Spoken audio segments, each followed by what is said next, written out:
Before moving to next speaker, I must mention that Professor Gianvito Lanzollanun was planned actually to come to Azerbaijan. Unfortunately, due to high level of new infection in UK, government put some restrictions and he couldn't be able to visit Azerbaijan. But I would like to give stage to him. He also gonna make a very extensive presentation to us. Mr. Professor Gianvito Lanzollanun, please join us here.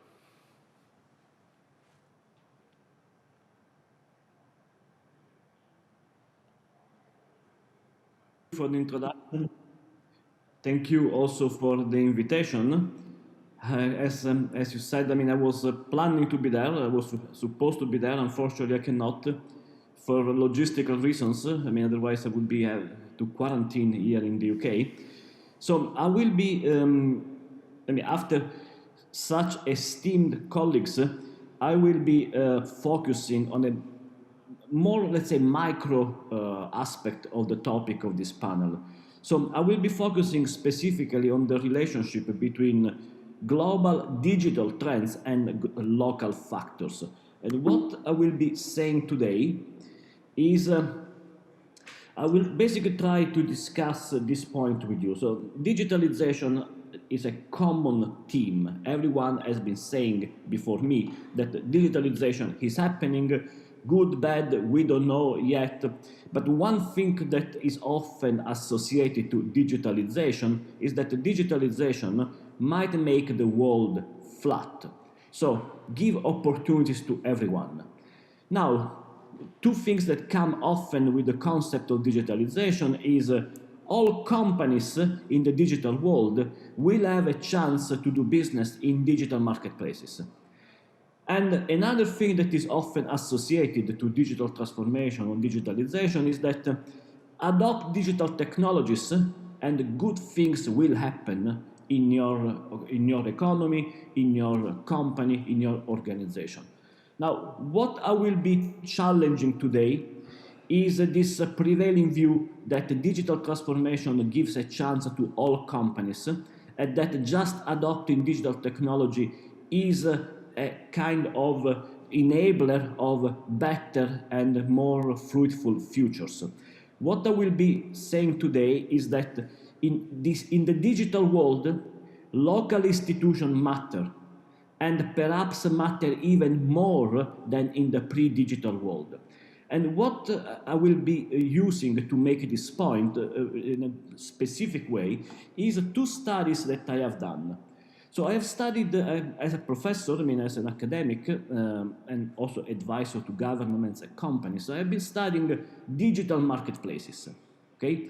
And digital marketplaces, and I have been grappling with the question, which companies get contacted in digital marketplaces? I mean, this is, just before me, they were discussing about this beautiful, well, potentially beautiful world where people are mobile, they can move, and then so we can do business using digital technology. So the first thing that I want to discuss with you is, but is it true, or to what extent is it really true that companies in digital, that do business in digital marketplaces have a chance to do business with across the world, within the country and across the world? So the question is, so I am a seller in Azerbaijan, I am a seller in Baku. Can I find buyers just joining a digital marketplace? And but for the sheer fact that I am on this marketplace, I will find a buyer. Now, the situation, it's not that simple. I mean, the usual explanation for selecting a seller is that, I mean, when buyers look for a seller in digital marketplaces, they usually look at the seller brand, seller certifications, seller feedback, whether this seller has good or bad feedback from other clients. And then there is also an issue of buyer-seller geographical distance. There is a tendency, all else being equal, to choose sellers that are closer to home.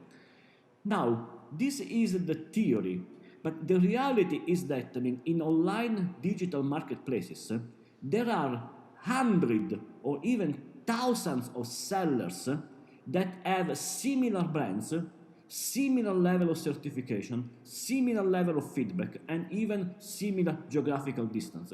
So in these marketplaces, why does a buyer end up selecting a company in Baku rather than in Frankfurt, rather than in London? So it's not just an issue of brand, certification, feedback, and geographical distance.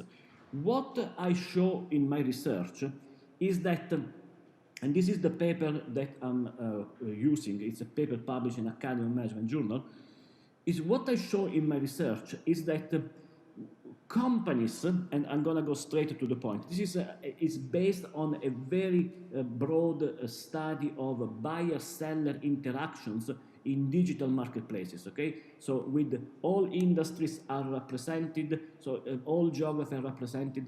So what I want to show here is that the seller institutional quality matter in a disproportionately high way in determining whether a seller gets contacted by a buyer or not. So I started this presentation by saying that digital on paper gives everyone a chance. What actually we are increasingly learning, and this research contributes to this learning, is that institutional quality of the seller matter in a disproportionately high way. All these fancy star or asterisks basically means that it is incredibly important where the seller is located and what is the perceived institutional quality of the seller that a buyer wants to do business with. It's even more important, and I want to add that if a seller sees himself or herself in a higher position institutionally if a buyer sees himself or herself vis-a-vis a higher institutional environment vis-a-vis the seller, they even ask for more institutional quality.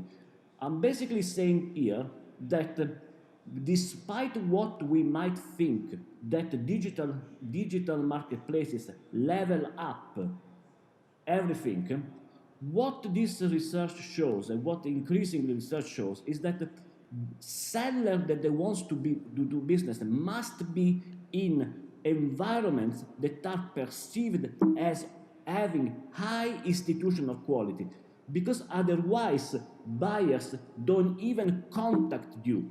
And so who are the winners? Who are the winners in the digital marketplaces? The winners are, perhaps not surprisingly, companies that are in regions that are perceived as having high judicial efficiency and high predictability and dependability in contract enforcement, and companies, sellers that are in regions with very low level of corruption and organized crime. Let me give you an example from my home country, which I'm a professor at London at the Base Business School, previously at London Business School, but now my home country is Italy. So this basically means that a company in the region of in Milan, okay, in the north, which is perceived to be to have a very high institutional quality, so much more efficient tribunals, much more dependable contract enforcement, much lower corruption. This company in Milan, all else being equal, has a much higher likelihood to be contacted than a company in the south where this assumption don't hold true. Now, this is something that perhaps it's not always so easily, understood in its implication. Because what this basically means is that digital, in the end, will be amplifying already the existing baseline behaviors of buyers and sellers. It's not leveling at all. It's actually even worse. If you are in a disadvantaged region, you risk to be disadvantaged even more. So this is a call for policymakers to make sure that, at least the institutional quality comes back as at the forehand of the agenda, because otherwise the companies that are in that region will not even be able to play the game in the digital world. So that's the first thing that I wanted to say. Digital doesn't level up.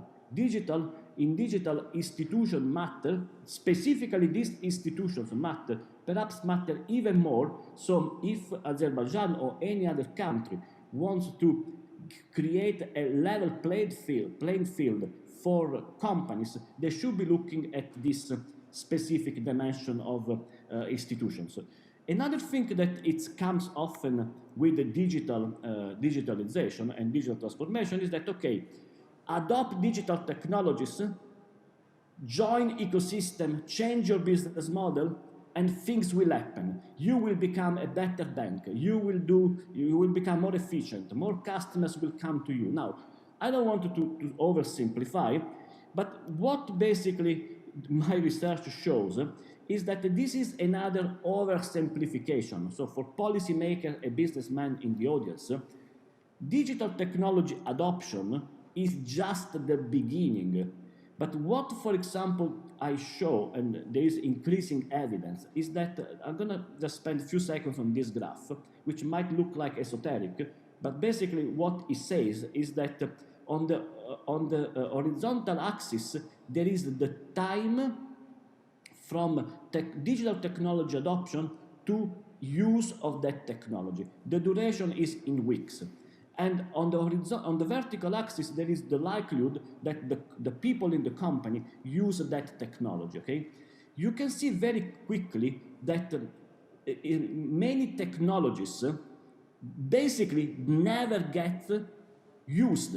So the likelihood of using digital technology by a sample of users in your company is already relatively low, but it drops to negligible after a few weeks. So this is just to give an intuition that adopting many governments push for technology adoption. But actually the problem is not that much adoption, it's actually the use of that technology to really change the business model and become more efficient, more innovative, or whatever is the strategic case for adopting digital technology. So the point that I will be making today is that policymakers and businessmen should not necessarily focus on adoption. Adoption is a precondition, but they need to focus on use. And what drives use? Now, besides all the esoteric things that you see here, what drives use is, of course, HR policy within the organization, which is something that we cannot control at the policy level, we can only control at the business level, but there is something that we can control at the policy level or at institutional level, which is basically creating user bandwagon. So what is increasingly clear is that users of digital technology don't listen that much to their top management. In fact, I'll show you now, it's actually the top management has even a negative effect on usage, okay? So if the top management says use a technology, usually that doesn't work. What works much better to shrink the time from technology adoption to technology use is making sure that other users speak with the users in your company to say, listen, this digital technology really matters, so this will make a difference. Invest the time, the reskilling that is needed, because otherwise you will be selected out from the market. So the point that I'm making here is that often there is if you want, an equation or an intuition that to enable the digital transformation, to enable the digital revolution, the fourth industrial revolution, there are plenty of concepts that are related, even if not exactly the same. It's enough to trigger technology adoption. What actually it happens is that technology adoption can be completely irrelevant if it's not accompanied by bandwagons of users, so social dynamics. What I'm claiming here is that you need not only to create the condition for adopting the technology, but also influence the society, social dynamics, because users of the technology influence other users by location, by industry, by type of company, and they impact the use of the technology even more than the top management teams. Users don't trust top management teams as much as they trust other users. So the 2 points that I have been making today is that we started with economy 2.0 or everything will change. Perhaps we are back to square one. The point that I wanted to make is that digitalization is a global phenomenon. We can like it or not. That's not for me to discuss.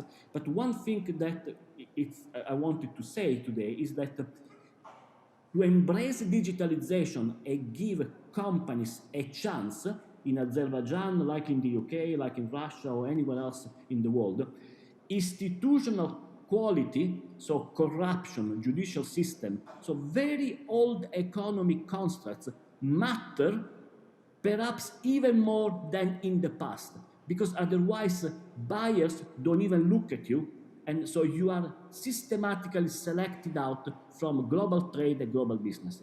And social dynamics are the ones that we should also pay attention to if we want to really drive change, digital transformation in companies in Azerbaijan or everywhere else. It's not enough to foster adoption. It's not enough to have, if you allow me, forum where top managers and top executives and policymakers speak to one another, they learn about the need for adopting. It's actually perhaps more painful, but perhaps as effective in driving the change in the economy, creating social bandwagons. So we need to enable not necessarily only adoption, but also the usage.